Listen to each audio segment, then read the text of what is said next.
Dans l'assemblée des saints, assoiffé je me tiens, que ton onction descende sur moi. Conscient que mon destin est dans le creux de ta main, que ton onction descende sur moi. Je suis disposé, assoiffé, que ton onction descende sur moi. Je suis disposé, assoiffé, que ton onction descende sur moi.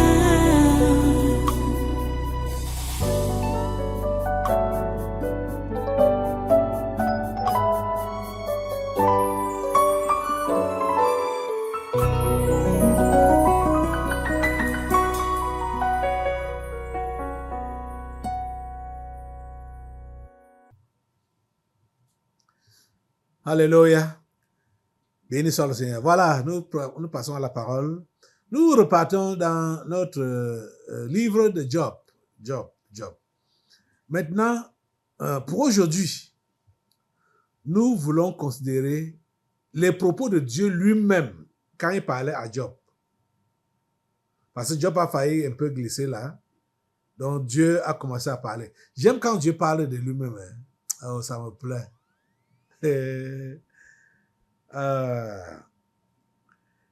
Ses amis, ces chrétiens, hier, on parlait, depuis jeudi passé et dimanche, nous avons eu à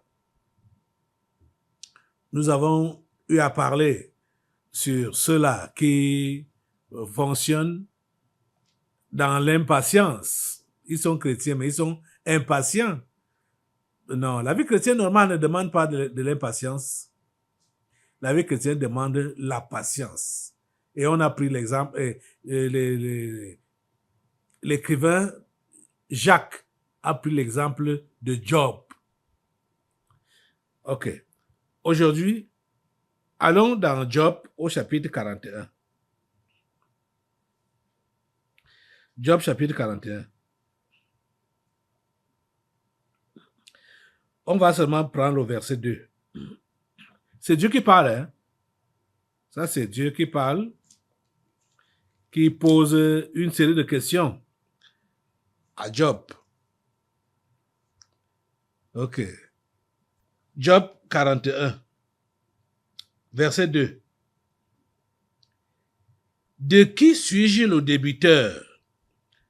Je le paierai. Sous le ciel, tout m'appartient. Voilà ce que Dieu dit. Prions le Seigneur. Dieu Tout-Puissant, nous te remercions pour ta parole. Nous te remercions pour tes instructions et tes conseils. C'est vrai, tu as beaucoup à dire, beaucoup à enseigner à ton peuple. Seigneur, donne à ce peuple des oreilles de disciples, des cœurs enseignables. Oh Dieu, s'il te plaît, fais-le dans le nom de Jésus. Permets qu'aujourd'hui encore, ton peuple soit instruit et puisse avancer dans tes voies. Merci Père Saint de le faire au nom puissant de Jésus. Nous avons prié. Amen. Prenez place dans cette présence. Voilà, une fois de plus, soyez les bienvenus à ce culte du 17 juillet 2025. C'est le congrès du surnaturel en direct que vous suivez comme ça.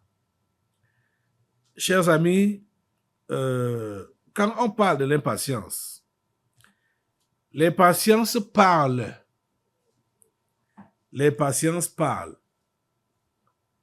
Et qu'est-ce que ça parle? Ça parle plainte, ça parle lamentation, ça parle murmure. La personne qui souffre, la personne qui a des problèmes, la personne du chrétien qui a des problèmes.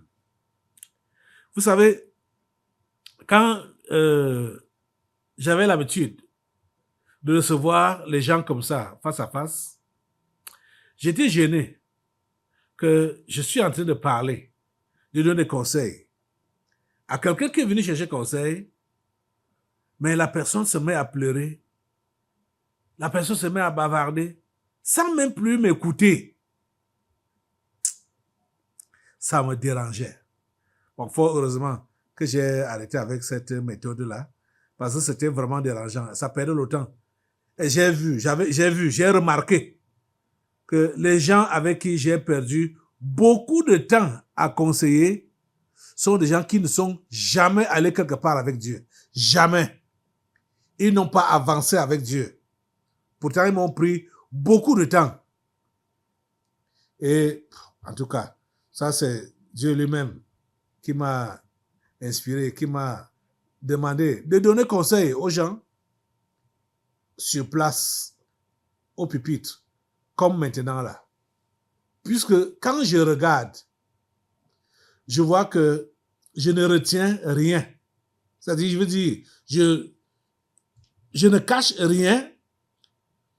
J'enseigne tout le conseil de Dieu à vous tous de la même manière. Déjà même, je ne fais pas comme le faux prophète. Bavarder pour que vous ne compreniez rien. Je pars doucement. Je pars lentement. Je vous conseille. C'est-à-dire, quand je parle avec vous ici, c'est comme si on parlait.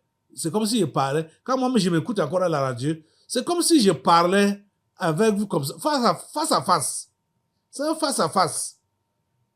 Je prends tout mon temps pour vous parler. Vous voyez? Donc, vous n'avez pas besoin vraiment de ne pas écouter comme vous le faites. C'est-à-dire de ne pas écouter le conseil que vous est donné. Ce n'est pas bien. Écoutez le conseil de Dieu. C'est Dieu qui vous parle par ma bouche. Quand quelqu'un souffre, dis donc qu'il souffre. Il y a certains qui pensent que c'est Dieu qui leur fait ça. Que c'est Dieu qui est à l'origine. En tout cas, les démons familiers vont vous siffler ça à l'oreille. Que c'est Dieu qui est à l'origine de votre misère, de votre souffrance. Ils vont vous...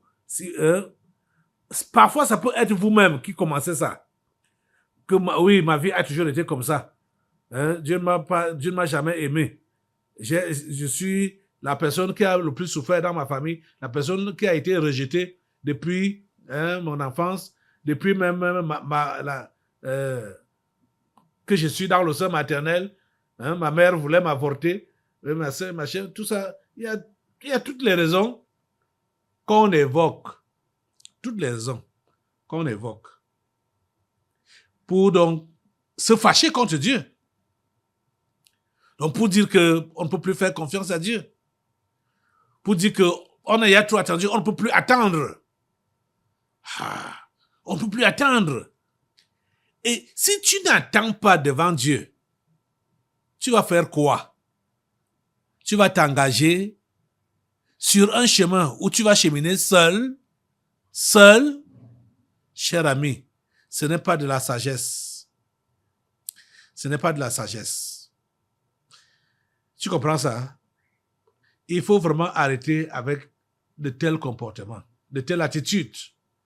Il faut arrêter avec cela. Les amis, arrêtez avec cela. Soyez patients. La Bible nous conseille même d'être patient dans l'affliction. Dans l'affliction, tu es affligé. Tu es réellement meurtri. Mais il faut être patient. Dimanche, on a vu la fin que Dieu a réservée à Job à cause de sa patience. Et la Bible nous interpelle à avoir la patience de Job. Quelle est la fin que Dieu a réservée à Job? Une fin de bonheur. Il lui a donné au double tout ce que Job avait perdu. Mais je vous disais dimanche que vous n'allez pas avoir la pensée déjà d'avoir le double de ce que vous avez perdu ou de ce que vous désirez pour dire donc à Dieu, Dieu, voilà, j'ai déjà été patient, donne-moi le double. J'ai déjà été patient, bénis-moi. quand tu dis même ça, que j'ai été patient, ça veut dire que tu ne l'as jamais été. Tu ne l'as jamais été. Parce que quand on attend devant Dieu, on ne dit pas, Seigneur, j'ai déjà beaucoup attendu. Non. Écoute, cher ami, Dieu pose la question, Dieu te pose la question. S'il te doit quelque chose, hein? Quand tu vas donc te fâcher, l'histoire m'a souvent étonné. Hein? Et ce sont les femmes qui font ça. Hein? Se fâcher contre Dieu, se fâcher. Non, je suis déjà fatigué, j'ai déjà trop attendu. À qui? Mais quand tu vas te fâcher contre Dieu, tu vas encore prier qui? Tu vas attendre encore, tu vas t'attendre encore à qui? Tu vas crier encore à qui?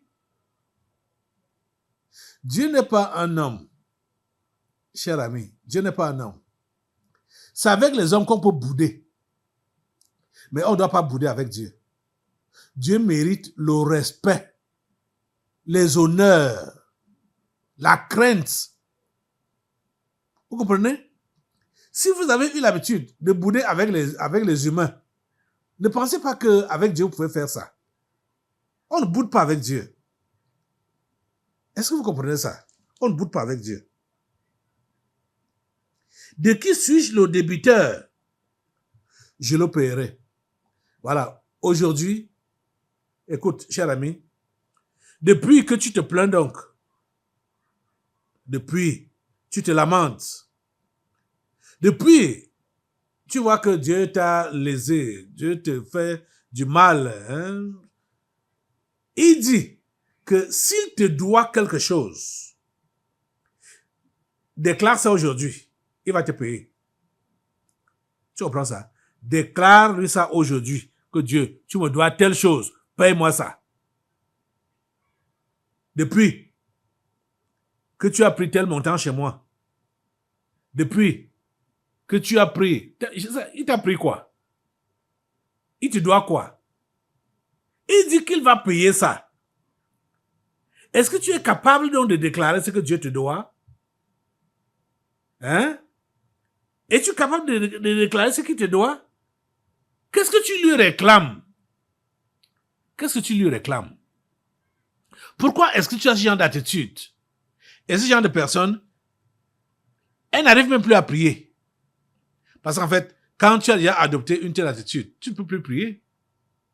Tu vas prier qui? Tu vas supplier qui? Quelqu'un te doit, tu vas le supplier. Quand quelqu'un te doit, l'attitude normale, c'est de gronder pour dire, donne-moi ma chose. C'est de crier sur la personne que donne-moi ma chose. Fais vite, donne ça. Mais Dieu te doit quoi? Hein? Dieu te doit quoi? Dieu ne te doit rien. Rien du tout. Et j'ai souvent donc écouté les pleurs ou les plaintes telles que j'ai fait quoi à Dieu pour mériter ça? Ah. Une jeune fille vient me voir. Quel est séropositif? Et elle se met à pleurer que j'ai fait quoi à Dieu pour mériter ça? Séropositif. Ah, que Seigneur, ta grâce. Vous avez seulement besoin du pardon de Dieu. Dieu doit vous pardonner. Tous ceux-là qui ont souvent accusé Dieu de méchant. Vous-même, vous savez que le sida, la voie la plus populaire par laquelle le sida passe, c'est la voie du sexe. Et la jeune fille va dire que j'ai le sida. J'ai fait quoi à Dieu pour mériter ça? Vous comprenez ça? Même si ce n'est pas le sida, même si c'est n'importe quelle maladie ou n'importe quel problème, une situation, n'importe quelle situation bizarre dans laquelle tu peux te trouver ou te retrouver. Tu n'as pas besoin de poser cette question-là à Dieu. Que j'ai fait quoi à Dieu pour mériter ça? Cher ami, même si tu as confessé tous tes péchés à Dieu, tu as rebissé la confession, rebissé encore, tu restes un pécheur. Ce qui te sauve, ce n'est parce que tu as confessé tes péchés, c'est parce que le sang de Jésus te couvre. Ce n'est que par le biais, c'est-à-dire l'entremise du sang de Jésus qu'on peut avoir accès à Dieu. Le sang de Jésus. L'homme est un pécheur depuis que notre ancêtre Adam a péché. Il nous a fait, nous sommes nés dans le péché. Ce n'est que le sang de Jésus qui est notre salut. Ce n'est que ça. Donc, tu n'as rien à réclamer. Tu n'as pas besoin de vouloir te justifier ou te vanter de quoi que ce soit. Tu n'as rien. Donc, tu ne peux pas dire que tu ne mérites pas que telle ou telle chose t'arrive quand c'est négatif. Hein, que tu ne mérites pas ça. Tu ne peux pas dire ça. Tu ne peux pas dire ça parce que devant Dieu, ce n'est que sa grâce. Au temps de Job, il n'y avait pas encore le sang de Jésus. C'était le sang des animaux.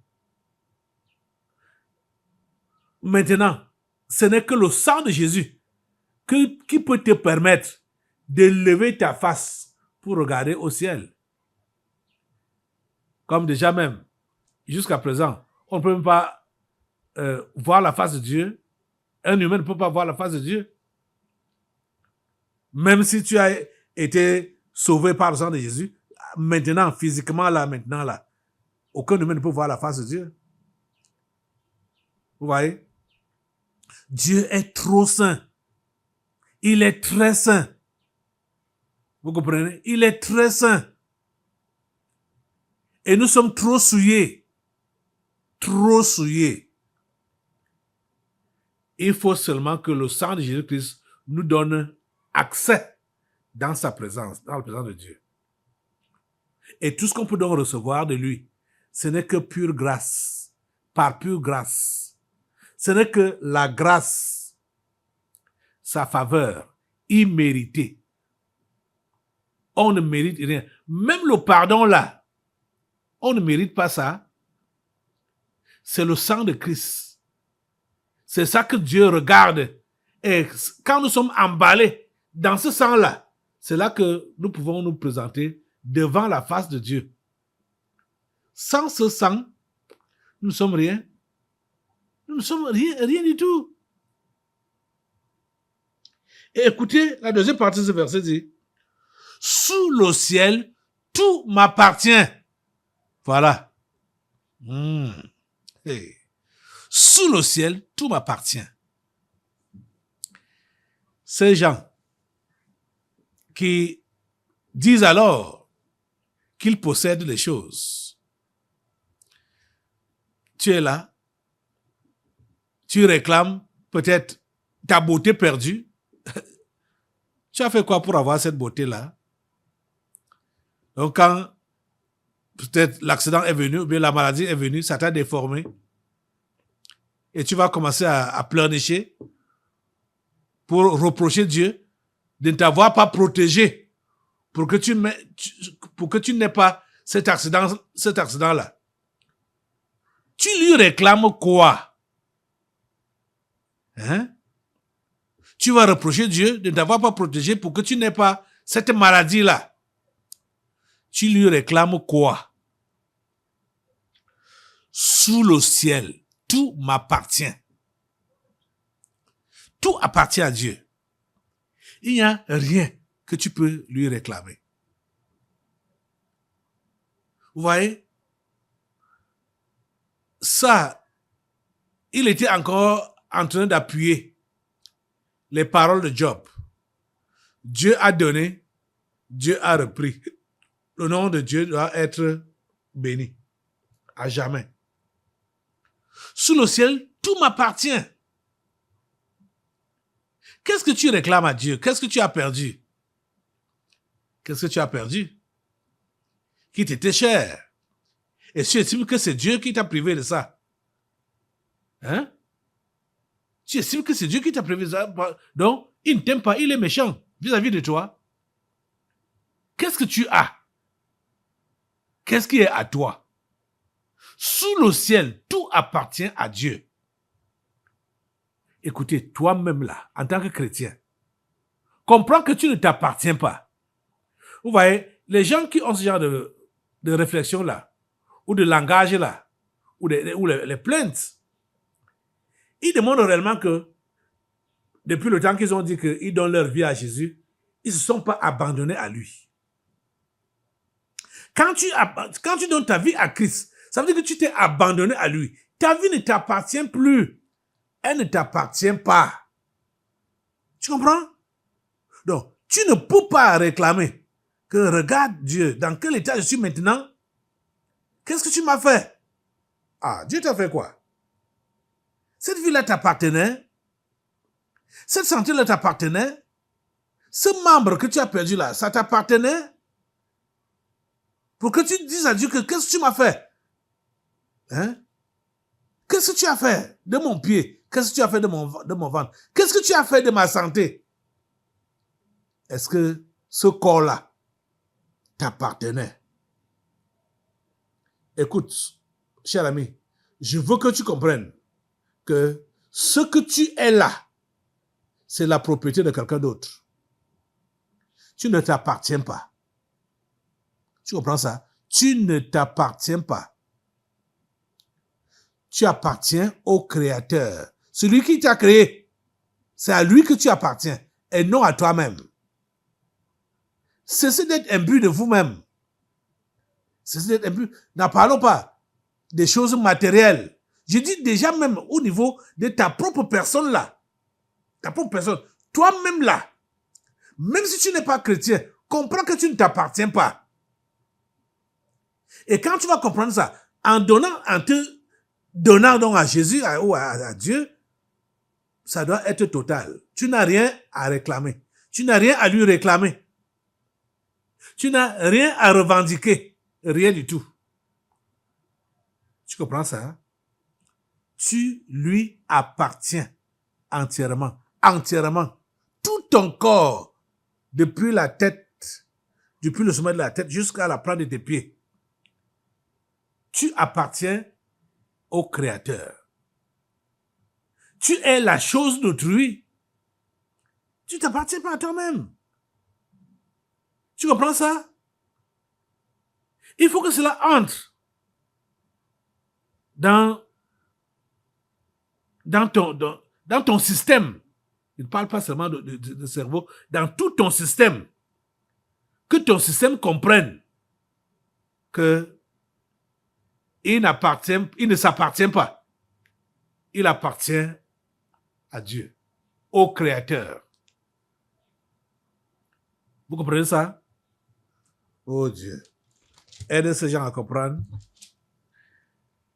Aide-les à comprendre qu'ils sont ta propriété et ta propriété privée. Ce n'est pas seulement ta propriété, ta propriété privée. Voyons un peu d'autres textes là, c'est juste pour meubler ce que nous avons déjà dit. Romains au chapitre 11, verset 35. Romains chapitre 11, verset 35. Oh Seigneur, ta grâce dans ces vies. Les plaintes, ça doit s'arrêter de ta bouche. Hein? Voici la question que Paul pose, par le Saint-Esprit bien sûr. Le verset 35 de Romains 11. Qui lui a donné le premier pour qu'il ait à recevoir en retour. En fait, c'est une autre façon de poser la question que Dieu lui-même a posée à Job. Qui lui a donné le premier pour qu'il ait à recevoir en retour? Donc, de qui suis-je le débiteur? Je le paierai. Bon, Dieu ne complique même pas la situation. Hein.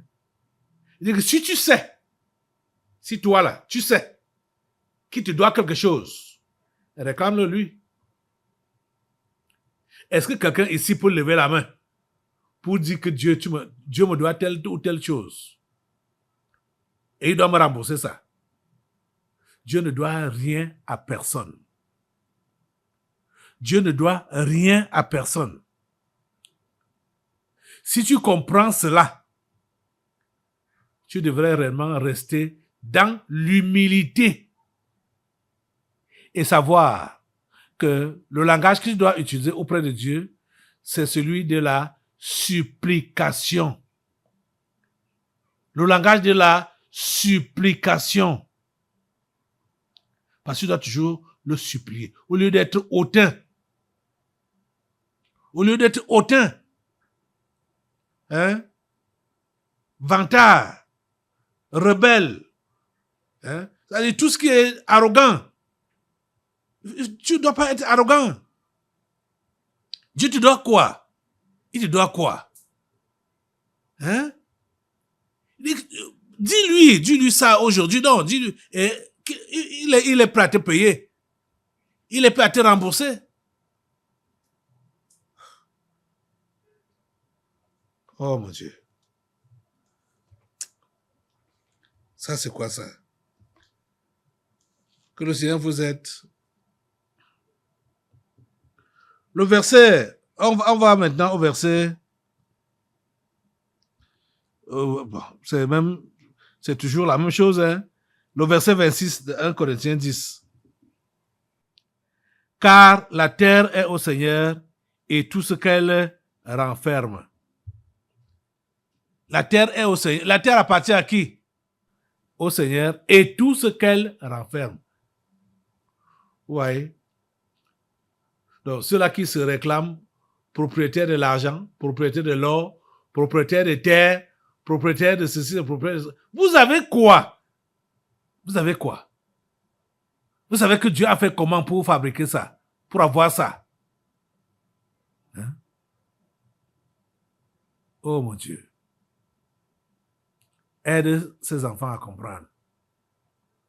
Tu dois dépendre entièrement de Dieu.